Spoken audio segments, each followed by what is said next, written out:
This is an automatic waste collection system. Metro Typhoon, designed by Matic, works like giant vacuum cleaners.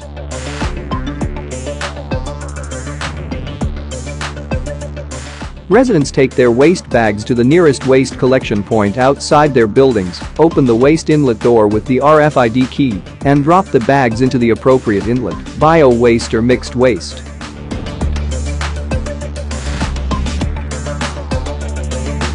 Metro Typhoon records the weight before the waste is whooshed away through underground pipes and/or above ground pipelines that can extend up to 2.5 miles from the waste collection point.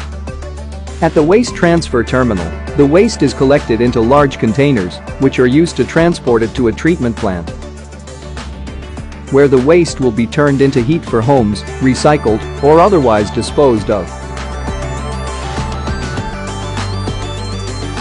The waste collection cyclones can be placed far from the residential homes, but the waste collection points are close.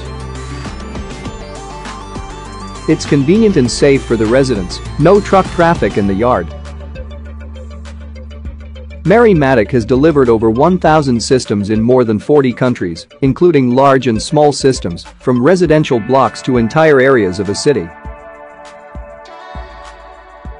Metro Typhoon has also been retrofitted in existing areas. Would you like to have such an automatic waste collection system in your area?